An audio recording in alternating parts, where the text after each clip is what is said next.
오죽 야권의 후보가 눈에 띄는 후보가 없으면 저럴까 하는 자괴감도 가집니다만은 저는 바람직하지 않다고 보고 있습니다. 민주당 대표로서는 참 훌륭한데 상대방에 대한 배려가 부족한 협상가다. 기존의 방식에서 탈피해서 야성을 드러낸다는 이유로 했던 단식, 삭발, 장애, 투쟁 이것보다는 논리와 대안 그리고 언행으로서 우리가 국민들로부터 인정을 받을 수 있을 때 다시 국민들로부터 지지를 받을 수 있다고 생각합니다.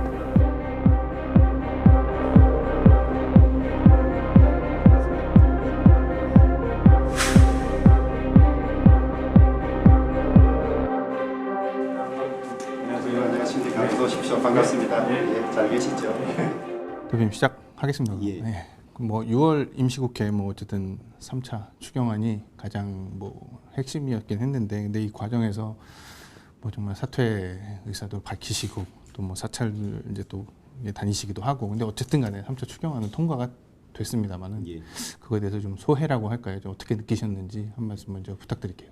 우선 아무리 코로나로 인한 경제 위기라고 하지만은 한 해에 4차례나 예산을 한다는 게 본 예산까지 포함해서 이 정권이 너무나 앞날에 대한 예측이나 대비가 없다. 그런 점을 지적하고 싶고요. 35조를 상임위원회에서는 평균 1시간 50분, 또 예결위에서는 3일 만에 해치워 버렸습니다. 저희들은 국민을 대표하는 야당 의원으로서 국민의 혈세가 제대로 쓰이는지 당연히 심사를 해야 하는데 3일 안에 끝내려고 하는데 들어오려면 들어오고 들어오기 싫으면 들어오지 말라는 거예요. 그래서 저희들은 최소한 일주일은 필요하다. 저희들이 이 등원을 하지 않고 있었지만은 추경 심사를 위해서라면 등원하겠다. 그 대신에 일주일의 심사 기간을 보장해달라. 그게 거부당했습니다. 그래서 저희들로서는 참으로 아쉽게 생각하고 제가 청와대라면 그 야당 의견을 받아서 일주일 심사해라 이렇게 해야 되는데 아마 7월 3일까지는 특단의 대책을 세워서라도 예산을 통과시키라고 청와대에서 하니까 너무 졸속으로 무리하게 한 것 같아요. 정의당도 이제 그날 본회의 얘기를 그렇습니다. 했지만 예. 이제 졸속 심사라고도 비판도 했지만 또 이제 통합당에 대해서도 일종의 그런 명분을 좀 제공한 거 아니냐라는 지적도 있었는데 그런 부분에 대해서는 어떻게 생각하세요? 저는 충분히 심사를 하고 참여하려고 했습니다만은 3일 만에 하는 덜러리에는 하나만하다. 그래서 소위 추경을 여야 합의로 했다는 덜러리로 3일 만에는 저희들이 어떤 비난을 감수하고라도 참여할 수 없다. 그런 말씀을 드리고 저희들은 그럼에도 불구하고 일주일만 충분히 심사하면 참여하겠다고 했기 때문에 그 졸속 심사 일방 동행에 대한 책임은 전적으로 민주당에 있다. 이렇게 말씀을 드리겠습니다. 오늘 이제 7월 어제도 말씀하셨지만 이제 임시국회 7월에는 시작이 됐고 참여하신다고도 이제 말씀하셨고요. 근데 민주당이 근데 뭐 현재까지 뭐 특별한 뭐 자세 변화라든지 뭐 변동이 특별히 없는데 그래도 뭐 복귀 선언을 하신 뭐 특별한 이유는 어떻게 볼까요? 저희들은 국회의원이 국회에서 일하는데 별다른 명분이 필요 없다.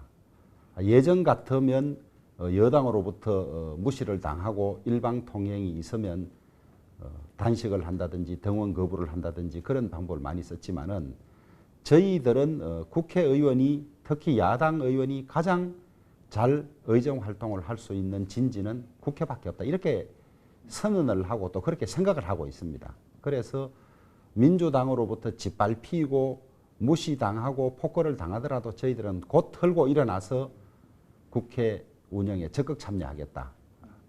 여당을 견제하고 비판하는데 적극 참여하겠다. 이것이 일관된 저희들의 원칙이었기 때문에 명분은 국민을 위해서 국회의원이 일하는 것이 명분이다. 그렇게 말씀을 드리겠습니다. 다만 예전 같으면 여당으로부터 변화된 제안이나 상황 변경이 있고 들어갔는데 지금 민주당에는 전혀 그것을 기대할 수도 없고 그렇다고 해서 저희들이 마냥 등원을 거부할 수도 없고 이런 상황이어서 저희들은 민주당을 상대하지 않고 국민만을 바라보고 국민을 위하는 의정 활동을 하겠다. 그것이 명분이라 하겠습니다. 민주당에서는 이제 뭐 근데 원구성 협상에 대해서 뭐 약간 뭐 재개할 수 있다 이런 의사들을 좀 내비치곤 하던데요. 근데 뭐 아직 저 대표님께서는 여전히 법사위나 이런 부분, 법사위 부분에서 움직이지가 않으면 상임위원장이나 이런 부분에는 계속 맞지 않겠다 이런 입장이신 건가요? 민주당이 전 상임위원장을 다 가지고 갔고 이미 위원장을 뽑았기 때문에 원구성 협상은 그런 점에서는 끝난 것이죠. 저희들이 다시 무슨 7개 상임위원장을 제안이 온다 하더라도 받고 이런 일은 결코 없을 것입니다. 근데 뭐 이번 7월 임시국회 그리고 어제 이제 말씀하셨던 것 중에 이제 윤미향 의원 이제 국정조사라든지 이제 검언 유착 그 부분에 특검 요구 이제 이런 부분에서 근데 민주당에서는 이게 뭐 어제 김태년 원내대표도 말씀하셨습니다만은 뭐 요건에 해당이 되지 않는다 이렇게 얘기를 하는데 그런 부분에 대한 뭐 대응책이라고 해야 될까요? 그건 어떻게? 민주당이 이 숫자의 힘으로 거부를 하면 저희들이 103석으로 이것을 관철할 방법이 없는 것은 사실입니다. 그러나 국회는 본연의 기능이 이 정부를 감시하고 비판하는 것이기 때문에 만약에 민주당이 사사건건 국정조사를 거부하면 그것은 국회의원이 아니죠. 오히려 정권의 앞잡이일 뿐이죠. 그래서 저는 그런 경우는 국민의 여론이 민주당을 그냥 두지 않을 것이라고 보고 있고 결국은 여론의 힘으로 민주당이 이 국정조사를 거부할 수 없는 상황 그런 것들을 저희들이 만들어가야 하겠습니다. 지금 뭐 말씀하신 이제 그 특검을 요구하는 사건 그런 부분에서 지금 뭐 추미애 법무장관하고 윤석열 총장 뭐 지금 상당히 오늘도 이제 뭐 얘기들이 나오고 있는 상황인데요.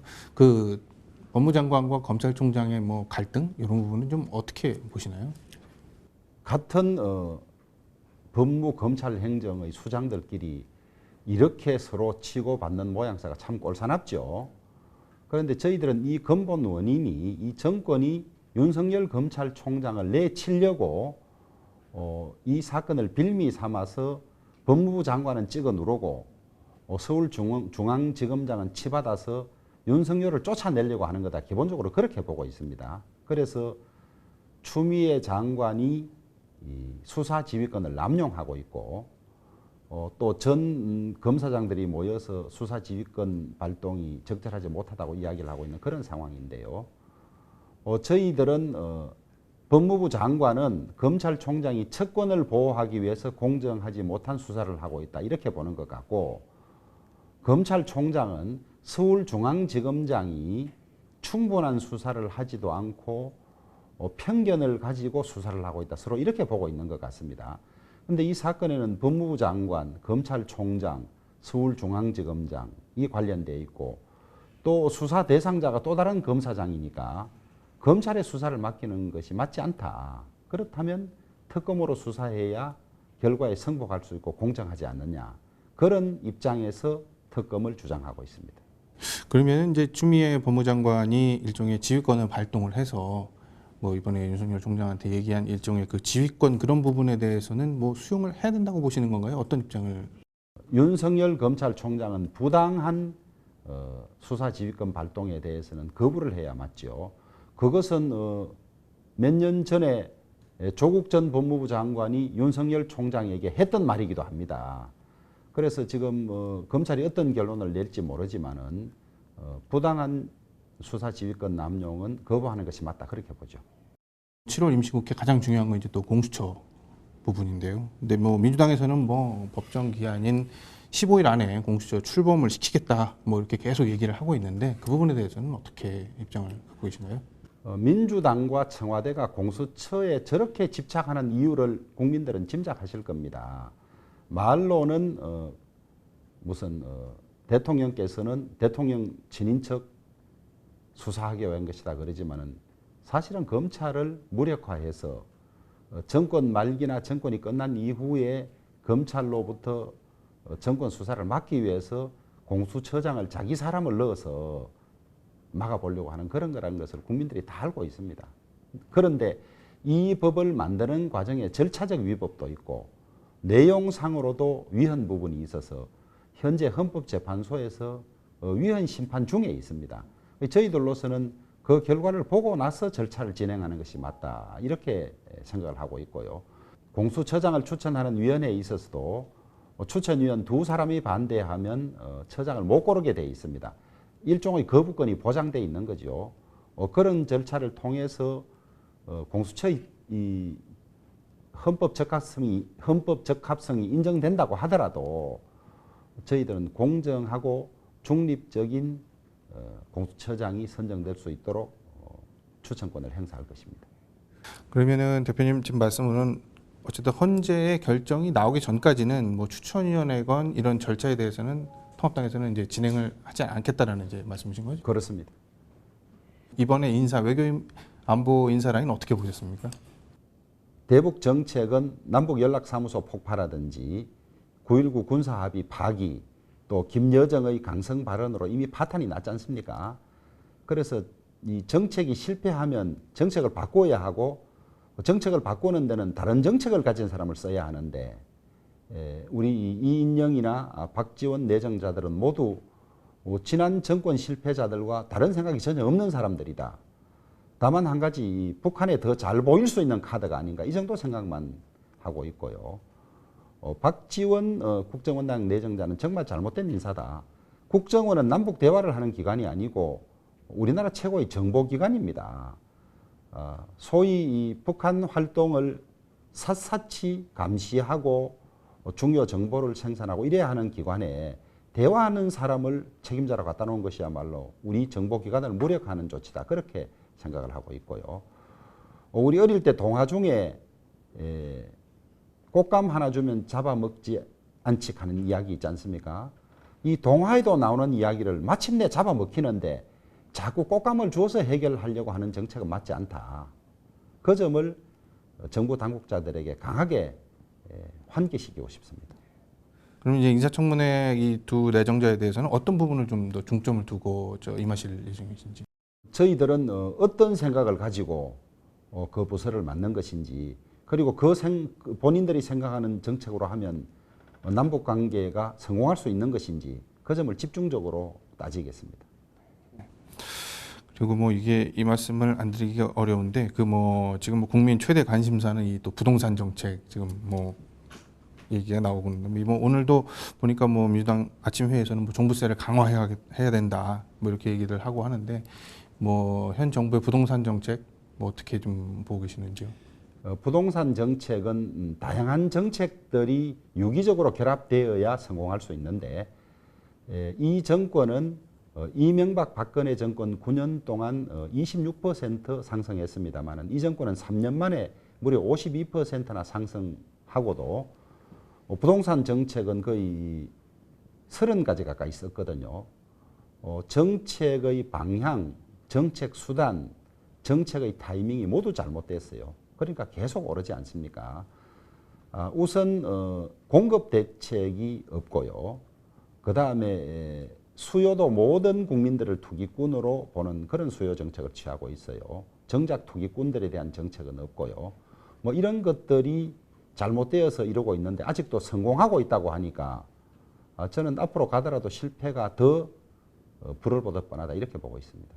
그래서 부동산 정책은 시장의 원리, 그 다음에 일반 국민들의 욕구 이런 것들을 다 반영한 종합 대책이 되어야만 성공할 수 있는데 이 정권은 아주 단편적으로 그냥 일이 있을 때마다 일시적인 그런 처방만 하니까 점점 악화되는 것 같습니다. 당내 얘기 한 가지만 더 말씀을 드리면 이제 김종인 위원장께서 최근에 보면 뭐 외부의 2명 뭐 외부 인사를 접촉을 해서 뭐 대권 출마 의사를 뭐 물어봤다 뭐 이런 보도들도 있고 그래서 외부 인사에 대해서만 자꾸 이제 말씀을 하시는데 그러다 보면 이제 아무래도 당내 주자들도 있을 거고 생각을 하고 계신 분들도 있을 텐데 그런 불만들도 좀 있을 것 같은데 그런 부분은 조금 어떻게 보시는지요?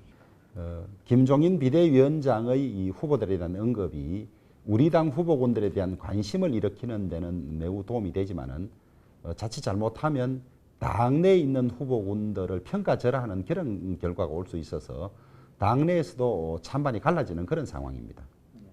대표님께서는 어떻게 생각하시는지? 저요? 그러니까 김종인 위원장님의 이제 그런 행보에 대해서는 어떻게 좀 생각을 하시는지요? 이제 우리 당의 후보를 선정하는 과정이 당헌에 따른 것이기 때문에 관심을 불러일으킬 수는 있어도 결국은 그 절차에 따라서 후보가 가려질 것이다 그렇게 보죠.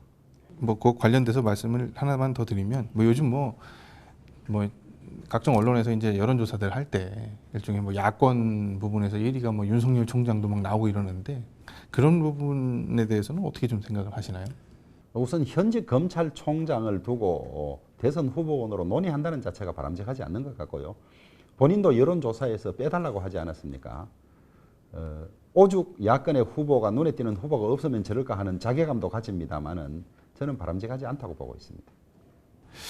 이제 뭐 조금 지금까지 너무 좀 딱딱한 말씀만 드려서 근데 저 이제 계속 그동안 추경안이나 원구성이나 이런 관련해서 협상의 일종의 파트너로서 김태년 원내대표 이제 계속 하시고 뭐 지난번 뭐 화엄사에도 찾아오시고 그러셨잖아요. 근데 일종의 협상의 상대방 파트너로서 김태년 원내대표를 좀 평가하신다면은 어떻게 좀 한 말씀으로 정리를 할 수 있을까요? 민주당 원내대표로서는 아주 훌륭합니다.